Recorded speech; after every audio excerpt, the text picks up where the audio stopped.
Think you're going to find these poems really insightful, at least if you're at all curious about me and kind of how I think and how I get to where I'm at. I'm really sharing three poems that cover three parts, but they all interconnect.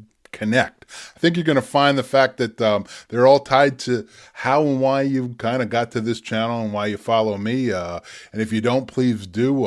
It always helps, an artist like myself who's out here putting myself in front of you. And I hope you get something from it. I hope it helps you think a little bit. This is going to kind of move you to where I am, who I am, why I do what I do, and sort of everything about me. So allow me to, metaphorically speaking, be very wide open to you. And without further ado, why don't I just kind of dive into these poems? The first one is entitled Words Rule. The band's striking up their familiar tune. It's playing the demise of the written word, an idea as torpor as those who make it. I'm not here to downplay the merits of other forms of communication, but instead to make the case for the written word. There are many wonderful ways to tell a story, to move our emotions, and to change our perceptions, but unlike anything else, a writer can paint a picture, the reader can sit within. As a writer, I bring you with me, rather than just communicating an idea. I lay here exposed in front of you,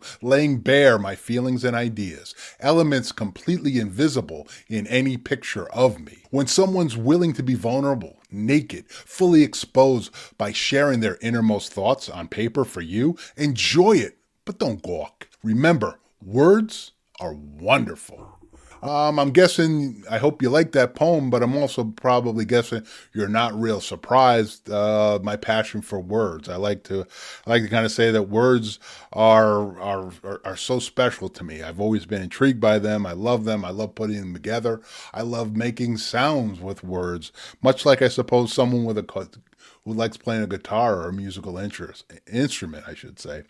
I just really enjoy it, and I want to thank you for being here and actually listening to what it is that I put together and what I create. And I thank you so much for being here. And do me a favor right now, put poems down in the comments. And what I'm going to do is I'm coming out with a new book soon, and I want to give everybody who's watching these videos and enjoying them an opportunity to get a huge discount on this book. And I also share some exclusive content, stuff that I think you'll find pretty cool and interesting and maybe even thought-provoking. So, as I said right now, in the comments, put poems. I'll make sure you get all that. And by the way, it doesn't cost you anything. And you're helping an artist kind of grow and move on. And I hope you enjoy me as an artist. And next thing I want to dive into is the single most common element that folks ever write a poem about. And it's crazy because no subject matter has ever been written in poetry more, yet there's always different angles. And I like to write about this topic, just like just about every other poet, but I also like to kind of come at it from different angles. I don't, maybe it's my age, maybe it's just the experiences I've had on the topic to this point. So let's dive into my thought on love, which is maybe the most important and yet most difficult of emotions that we as human beings have. This poem's entitled Love is Fleeting. Love's fleeting, only no one's fast enough to follow it. Love moves us to places we'd never go on our own. That's because love's a fertile ground for everything, yet reliant upon the farmer's hand to grow. We expect too much from love, expecting it to turn water into wine. Left to its own devices, love's a fickle character. Blatantly aware of its aura, the Queen of Diamonds gets her share with a simple smile. But smiles have expiration dates. Love needs space. Like a tree whose roots are too shallow, love will eventually topple. When love visits, know it's a double-ender. She's justifiably dressed in scarlet. Wading in its waters, hold your lover's hand, ignoring the fact that you're both trying to draw fire from ice. And if the journey seems worth it, take your rider to the place whispered about by the wind. But if she won't come, don't bother calling. So there's a love poem from me, and it's probably different than a lot of the love poems that you kind of experience because it is so often fleeting. I mean, it doesn't mean that I don't have permanent love in my life. I'm blessed to have three people that I love the most in life. But I love a lot of people, and I'm blessed with a wonderful wife. And I'm a lucky fella in so many different ways.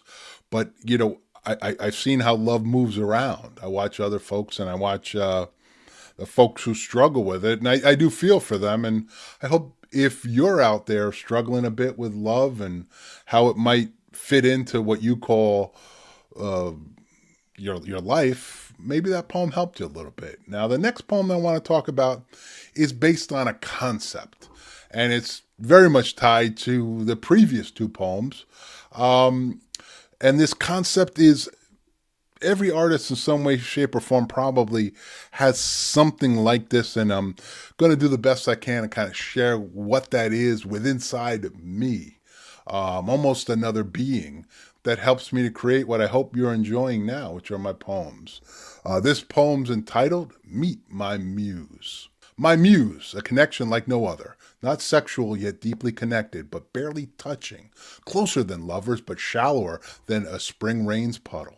A source of joy and an emotional outlet, intensely prodigious without elucidation. Intimate yet sterile, she begs commitment from a distance, while surpassing with more than expected. As Burroughs said, my business is to make my mind absolutely blank, entering the eyes or the ears, traversing to a place of purpose. Hinging on development, always threatening to disappear, creating a necessity to craft my words into images, telling tales, life exposed through stories, allegories about people that would otherwise be forgotten. When she's gone, I'm like a moth trying to fly to a star, a longing for the very thing that's out of reach. The muse lets me know if I got it right. Not just inside my head, but against my ear she lays, forever in my mind, even when she's ignored.